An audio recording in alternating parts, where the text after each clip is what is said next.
Mr. AG Asian guy here. Silver just tumbled towards $74 per ounce, down 3.2% in a single session. And the intraday range tells you everything about how fragile this market has become. The session quoted between $72.81 on the low and $76.91 on the high. That's more than a $4 range in one day. That's over 5% from low to high in a single session. This kind of volatility doesn't happen in stable markets. This happens when liquidity is thin, when participants are uncertain, and when momentum has shifted decisively in one direction. Today, I'm going to break down exactly what the technical picture is telling us, why the price action is behaving the way it is, what happened to all the traders who got destroyed in the 30% crash 3 weeks ago, and how to approach what looks like a range-bound choppy market for the foreseeable future. Let me give you the numbers first, because the specifics matter. Spot silver was last quoted around $74.14 per ounce on February 17, 2026. This extends the pullback and puts price back below the mid-70s support band that many traders were watching. The 3.2% decline came in thin liquidity conditions, which is important context. When liquidity is thin, moves get amplified. A seller who might move the market 0.5% in normal conditions can move it 2% in thin conditions. The same works in reverse for buyers. This is why the range was so wide. Fragile liquidity amplifies moves when momentum turns. Before we go any further, let me tell you what this channel is about. I don't sell courses, I don't sell signals, I don't sell anything. What I do is break down market data, show you both sides of every argument, and give you the framework to make your own informed decisions. I'm not here to tell you silver's going to the moon or crashing to zero. I'm here to help you understand what's actually happening so you can navigate this volatility intelligently. If you want someone to confirm your bias, find another channel. If you want someone to make decisions for you, find another channel. I'm here for people who want to understand the mechanics of what's happening and make their own choices. Now drop a comment right now. Where are you watching from today? I want to know what country, what city. I see viewers from all over the world on these videos. United States, Canada, United Kingdom, Germany, Australia, India, Singapore, Philippines, Hong Kong, Japan, South Africa, Brazil, Mexico. Let me know where you're tuning in from. And tell me, did you get caught in the 30% crash 3 weeks ago? Are you still holding? Did you sell? Did you buy the dip? I want to hear your experience, because understanding how real traders are positioned tells us something about market psychology. Let me walk you through the technical setup, because this is critical for understanding what's happening. Silver is trading beneath all of its main daily trend markers. The 20-day moving average is at 75.39. The 50-day moving average is at 76.42. The 200-day moving average is at 79.12, and spot price is at 74.14. Price is below all three. Let me say that again because it matters. Price is below the 20-day, below the 50-day, and below the 200-day. When you're below all major moving averages, it tends to keep rebounds as sell-first events unless buyers quickly reclaim the short-term averages. This is a technical configuration that tells you the trend is bearish across all time frames. Short-term bearish, medium-term bearish, long-term bearish. That doesn't mean price can't bounce. It can. But it means that bounces are more likely to be sold into rather than chased higher. Traders who are technically oriented will be looking to sell rallies, rather than buy dips as long as price remains below these averages. The momentum indicators confirm this bearish lean. RSI, the relative strength index at 14 periods, is reading 40.49. This sits in what technicians call the soft or bearish zone. It's not oversold, which would be below 30, but it's weak. It's showing that momentum is to the downside, but not yet at extremes where a bounce becomes more likely.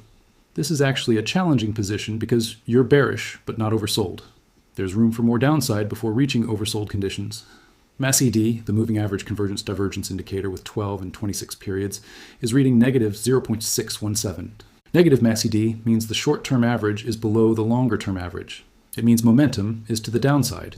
It supports the idea that downside pressure remains dominant rather than washed out. A washed out market would show MACD starting to turn higher, signaling that selling pressure is exhausting. That's not what we're seeing. We're seeing persistent negative momentum. ADX, the average directional index at 14 periods, is reading 52.11.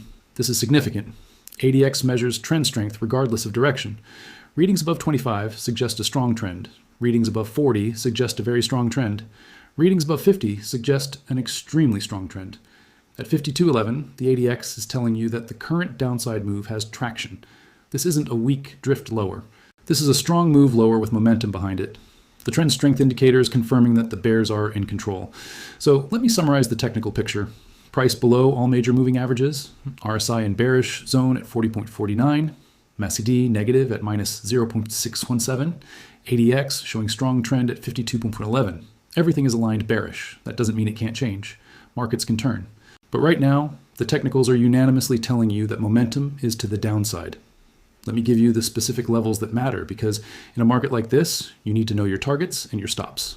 Using classic pivot calculations, the central pivot is at 74.8235. That's essentially 74.82. We're currently trading below it at 74.14. Being below the pivot is another bearish signal. For resistance levels, R1 is at 75.11, R2 is at 75.59, and R3 is at 75.88. These are the levels where sellers are likely to emerge if price bounces. Notice that R1 at 75.11 is below the 20-day moving average at 75.39. So even if price rallies to R1, it still hasn't reclaimed the short-term moving average. Traders will be watching whether bounces stall well before the upper half of the daily range. For support levels, S1 is at 74.35, S2 is at 74.06. Quick pause here. I want to ask you something. Do you trade using technical levels like these? Are you watching the same moving averages and pivot points? Or do you approach the market differently? Drop your trading approach in the comments. I'm curious how the community navigates this kind of technical setup. Now, let me talk about the macro backdrop, because technicals don't exist in a vacuum. The dollar index was around 97.195, up year-wide 39%. A firmer dollar is typically a headwind for dollar-priced metals like silver. When the dollar strengthens, silver becomes more expensive for international buyers, which reduces demand. The U.S. 10-year Treasury yield was near 4.026%. Higher yields also tend to be negative for precious metals because they increase the opportunity cost of holding non-yielding assets. So the macro picture is also leaning against silver right now. Dollar strengthening, yields elevated, thin liquidity conditions from holiday trading. All of this creates a challenging environment for silver bulls. But here's what really tells the story. Family offices have decreased their investments in gold, silver, and copper stocks during the fourth quarter. Bloomberg reported this, highlighting that these investors are capitalizing on profits from one of the previous year's most successful trades. Let me unpack what this means, because it's significant. Family offices are sophisticated money. They manage wealth for ultra-high net worth families. They have access to institutional research, professional management, and long-term time horizons. When family offices are reducing precious metals exposure, they're telling you something about their outlook. They're taking profits. They made money on the rally, and now they're reducing positions. This is smart money taking chips off the table. The decision reflects a broader trend among investors to reassess their portfolios in response to changing economic landscapes. We've had a massive rally in gold and silver. Family offices rode that rally.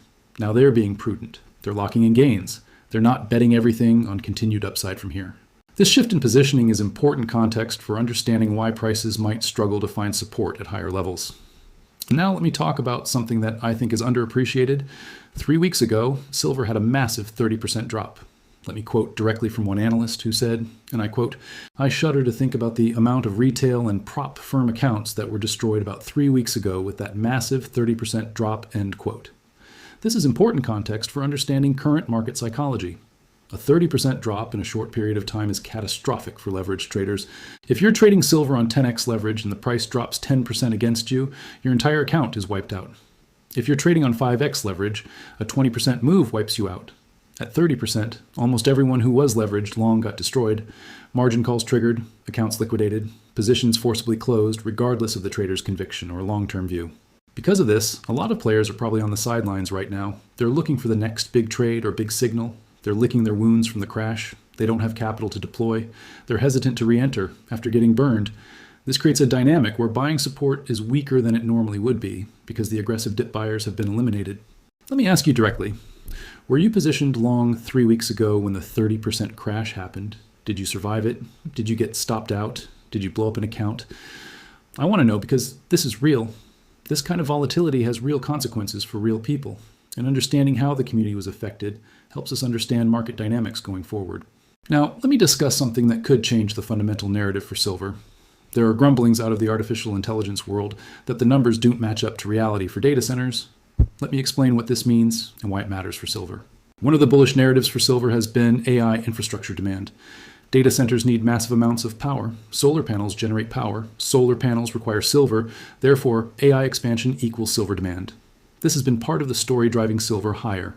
But if AI data center build-out is slower than projected, if the numbers don't match up to reality, if the growth expectations were overstated, then part of the demand narrative weakens.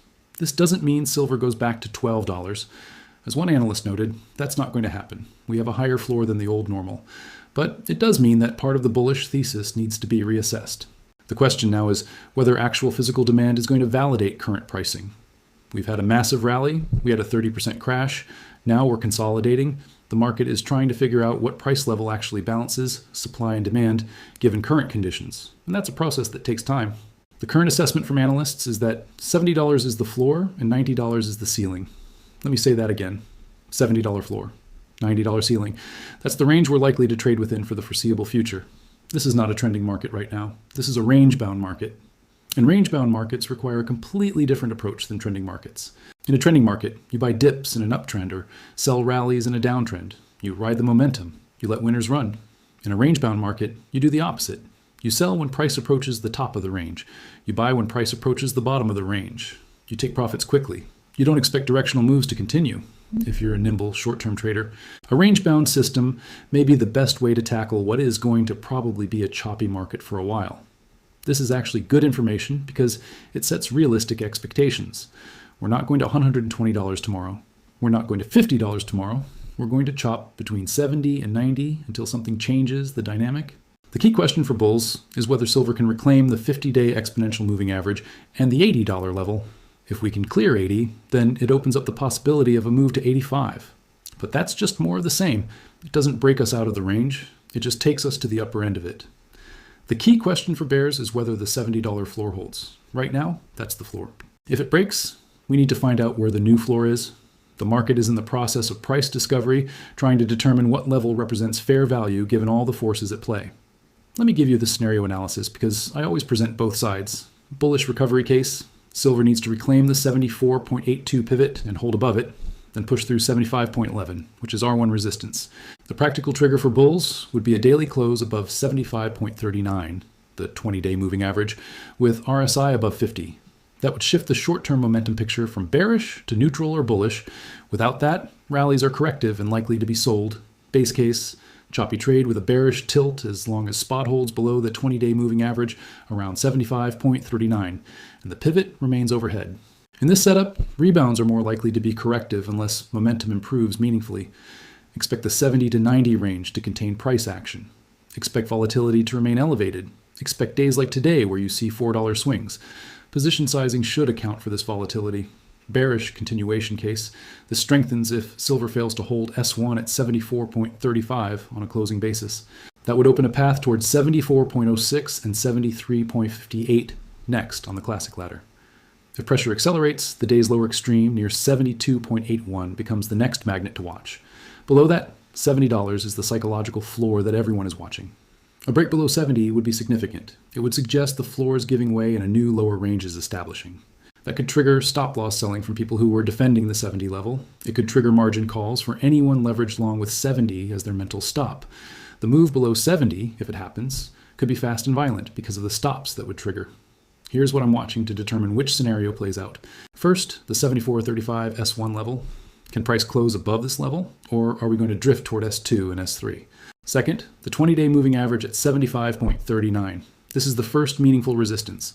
Bulls need to reclaim this level to shift momentum. Third, RSI crossing 50. This would signal that momentum is improving. Until RSI is above 50, bounces are suspect. Fourth, MACD turning positive. This would confirm that short-term momentum has shifted bullish. Until MACD is positive, the bearish bias remains. Fifth, the $70 floor. This is the critical level for the bulls. If 70 breaks, the range expands to the downside and a new low becomes the target. Sixth, the $80 level. This is the key level for bulls to reclaim to put higher targets in play. Above 80, the path to 85 and potentially 90 opens up. Seventh, volume patterns.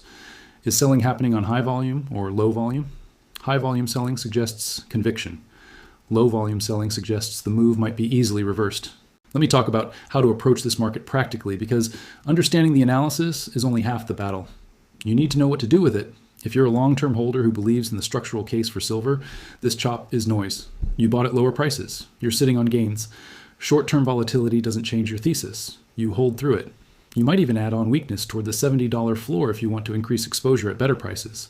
If you're a swing trader, the range-bound nature of this market should inform your approach. You're looking to buy near 70 and sell near 90. You're not trying to catch big trending moves because the market is not trending. You're trying to capture pieces of the range. This requires discipline.